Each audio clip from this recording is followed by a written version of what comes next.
falamos que o servidor da PRF disse que recebeu ordens para bloquear o ônibus em 2022, né? Só que tem a outra questão da noite, que é envolvendo o general Freire Gomes. O general Freire Gomes. Então, o ministro Alexandre de Moraes, preste atenção aqui. O ministro Alexandre de Moraes do Supremo Tribunal Federal protagonizou um dos momentos mais tensos do julgamento sobre a tentativa de golpe de Estado ao advertir o general Marco Antônio Freire Gomes, o ex-comandante do Exército, por contradições em seu depoimento. Isso ocorreu hoje. Então, nós vamos partir daí.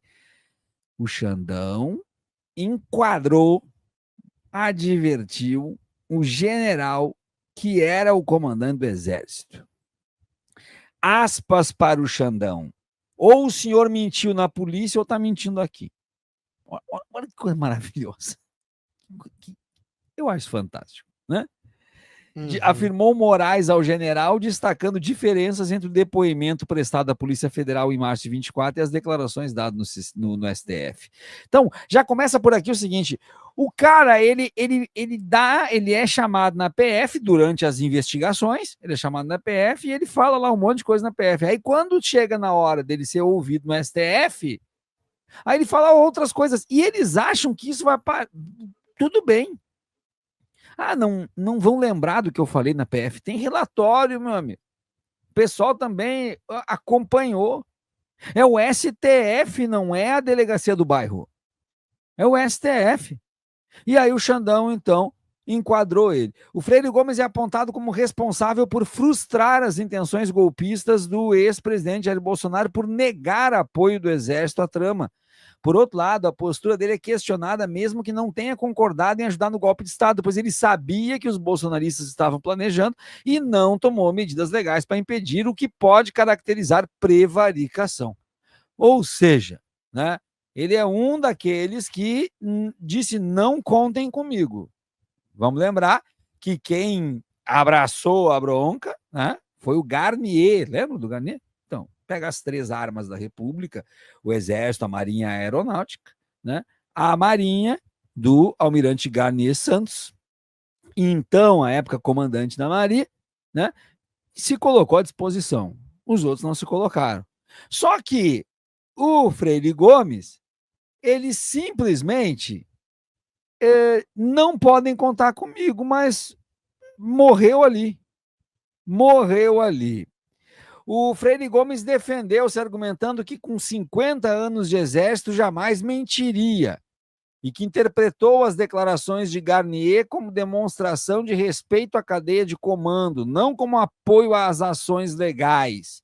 Eu não posso inferir o que ele quis dizer com o estar com o presidente, declarou o militar, acrescentando que tanto ele quanto o brigadeiro Batista Júnior se posicionaram contrariamente a qualquer medida essa legal. Olha só, é triste, revoltante a gente ver generais, e sobretudo um ex-comandante do Exército, dizer que ao ver o comandante da Marinha dizer: estou à disposição, contem comigo, não achou que isso representava apoio a ações ilegais.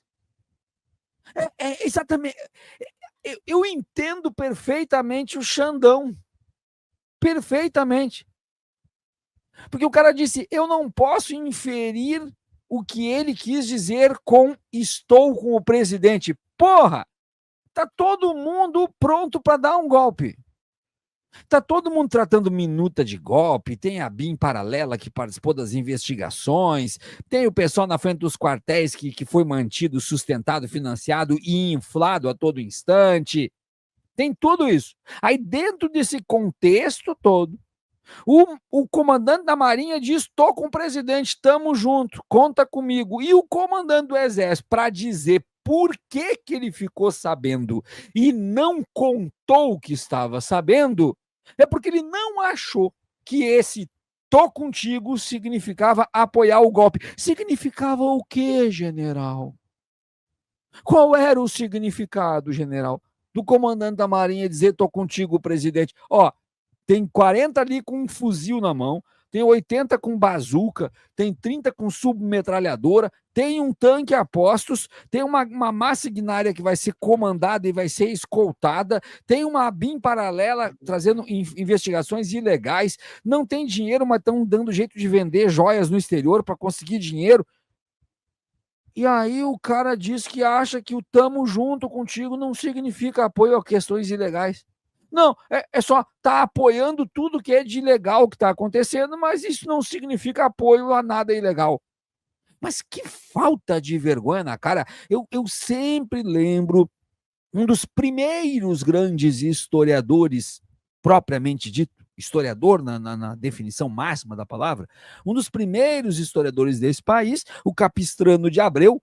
Sempre vou lembrar, o Capistrano de Abreu disse que para ele a Constituição brasileira tinha que ter só um artigo, que estaria lá escrito: é obrigatório a todo brasileiro ter vergonha na cara. Fecho com o Capistrano de Abreu. Tem que ter vergonha na cara. E quanto mais estudo, mais vergonha tem que ser exigido. E quanto mais divisas militares, mais vergonha tem que se exigir dessa gente. Porque tem que ser muito mau caráter, muito picareta, muito vagabundo para ainda dizer isso para o STF. Voltemos à notícia. O episódio marcou o primeiro dia de audiências para ouvir testemunhas no processo que tem como réus Bolsonaro, Braga Neto e outros 31 acusados, incluindo ex-ministros e comandantes militares. A Procuradoria-Geral da República denunciou o grupo por crimes contra o como golpe de Estado, abolição violenta do Estado Democrático de Direito e organização criminosa. Outras testemunhas ouvidas nessa segunda-feira também foram Éder Lindsay Magalhães Balbino, empresário envolvido... Éder Lindsay Magalhães Balbino, empresário envolvido na produção de material que questionava as urnas eletrônicas, e Clebson, é isso mesmo? Clebson Vieira, ex-servidor do Ministério da Justiça. Mas o dose é o Éder Lindsay Magalhães Balbino. Um nome galhardia. Balbino afirmou não ter encontrado indícios de fraude eleitoral, enquanto Vieira relatou ter ficado apavorado com a atuação diferenciada da PRF para dificultar o deslocamento de eleitores no segundo turno, que é aquela primeira notícia que a gente deu. O julgamento, que não está sendo transmitido ao público, ocorre sob forte expectativa política. Aliados de Bolsonaro esperam que a decisão final seja proferida até outubro, enquanto observadores destacam o simbolismo do processo para a consolidação das instituições democráticas. Os aliados esperam que a decisão seja até outubro, né, com a proclamação da sentença, né, condenatória de 250 mil anos de prisão. É isso que eu espero para esse vagabundo. Então é isso, meu caro Fabrício Rinaldi, dos grandes, dos mais relevantes depoimentos do dia de hoje, porque eu vou descartar o cara que falou das urnas e que disse que não viu nada que atentava contra a segurança, isso nós já sabíamos, mas os outros dois, o da PRF dizendo então que recebeu ordens para parar e se colocar vamos ter que tomar um lugar, né? E o general, lamentavelmente, dizendo que não denunciou enfim, o posicionamento do almirante Garnier de ficar a favor do golpe, porque não entendeu que estar à disposição do presidente para o que der e vier seria apoiar o golpe. De repente, na cabeça do general, isso aí significava que ele estava à disposição para jogar bingo com o presidente da República no Palácio do Planalto, mais ou menos uma coisa desse tipo, Fabrício. Não engana ninguém, né? Ninguém. É o trouxa que vai falar o que vai falar, mas não engana, que assim, se passa por mentiroso e passa que tá querendo enganar os outros, enfim, cara. Estratégia bizarra, mas não vai... tá ferrado, cara, tá ferrado, vagabundo máximo.